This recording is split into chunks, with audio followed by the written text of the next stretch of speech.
సింగ్ కావాలని పాకిస్తాన్ని రెచ్చగొట్టారా? సింధ్ మళ్లీ భారత్లో అంతర్భాగం కావడం సాధ్యమా? సరిహద్దుల్ని మార్చడం అంత సులభమా? ఆపరేషన్ సింధూర్ కొనసాగుతుందని అంటూ 1-2 సార్లు ప్రస్తావించిన రాజ్నాథ్ సింగ్ ఇప్పుడు పరోక్షంగా అదే పాట పాడుతున్నారా? అటు పాకిస్తాన్లోనూ ఇటు భారత్లోనూ వినిపిస్తున్న సందేశాలేమిటి?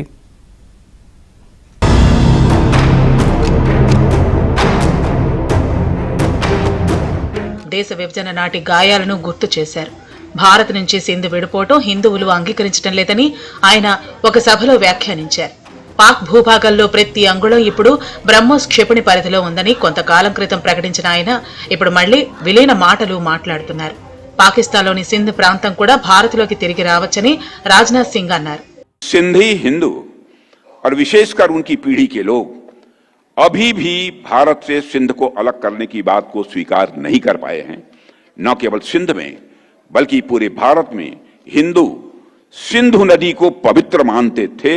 सिंध के कई मुसलमान भी मानते थे कि सिंधु का जल मक्का के आबे जमजम से कम पवित्र नहीं है.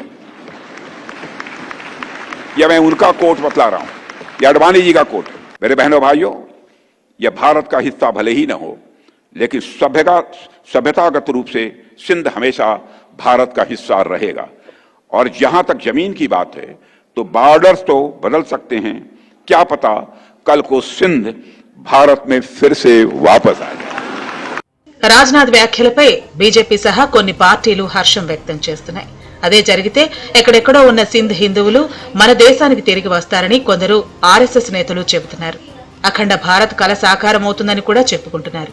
అయితే పాకిస్తానీ నేతలు తటస్థవాదులు మాత్రం రాజ్నాథ్ మాటలను తోసిపుచ్చుతున్నారు. పాకిస్తాన్ సార్వభౌమాధికారంలో తలదూర్చి లేనిపోని ఉద్రిక్తతలను రెచ్చగొడుతున్నారని పొరుగుదేశ నేతలు ఆగ్రహం చెందుతున్నారు. పాకిస్తాన్ అంతర్గత వ్యవహారంలో తలదూర్చడం భారత మంత్రికి తగదని వారన్నారు. భారత్లో ఉన్న సమస్యలను పరిష్కరించుకోవాలని సూచించారు.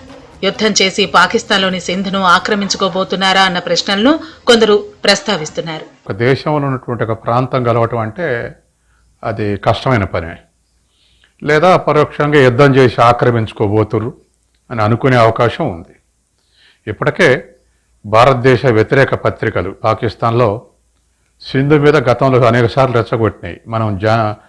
మన జనగణమనలో పంజాబ్ సింధు, గుజరాత్ మరాఠా ద్రావిడ ఉత్కల వంగ అని మనం అందరం ప్రార్థన చేసుకుంటే పంజాబ్ సింధుని ఇంకా జనగణమనలో చదువుతుర్రు. మన దేశంలో ఉన్నటువంటి సింధును వాళ్ళు ఆక్రమించుకోవాలి, వాళ్ళ మనసులో ఉందని చెప్పేసి పత్రికలు గత 50-60 ఏళ్ళుగా నెగిటివ్గా రాస్తుండేవి.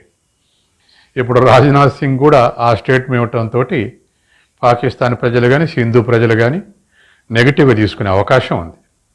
కాబట్టి ఏదేమైనా ఆ పీఓకే మీద కూడా గతంలో మన వాళ్ళు స్టేట్మెంట్లు ఇచ్చారు. అవతల కౌంటర్ పాకిస్తాన్ కూడా పీఓకే మీద స్టేట్మెంట్ ఇచ్చింది. పీఓకే మాదే అని పాకిస్తాన్ అనటం, మీరు యుద్ధ సమయంలో స్వాతంత్ర సమయంలో ఆక్రమించుకోవడం మనం అనటం, ఇటువంటివి జరిగిపోయినాయి. కాబట్టి ఏదైనా చర్చల ద్వారా పరిష్కరించవచ్చు, లేదా యుద్ధం వస్తే యుద్ధంలో ఆక్రమిస్తే మా దాంట్లో ఉంచుకుంటామని కూడా అనొచ్చు. కానీ ఏదో స్టేట్మెంట్లకు ఇచ్చుకుంటూ పోతే రెండు దేశాల మధ్య ఖచ్చితంగా ప్రజల మధ్య, సైనికుల మధ్య అంటే పర్వాలేదు, ప్రజల మధ్య అపార్థాలు వచ్చేటువంటి అవకాశం ఉంది. ఏదేవైనా రాజ్నాథ్ సింగ్ మన దేశానికి రక్షణ మంత్రిగా ఉన్నారు. ఆయన ఒక మాట అన్నారంటే అది ఆలోచించాల్సిన అంశమే అవుతుంది. ఇప్పుడు మరి ప్రధాని నరేంద్ర మోదీ, హోంమంత్రి అమిత్ షా ఎలా స్పందిస్తారనేదే $1 మిలియన్ ప్రశ్న. ఎందుకంటే ఏదో ఒక రోజున పీఓకే మన వశం అవుతుందని ఇదే నేతలు చెబుతున్నారు.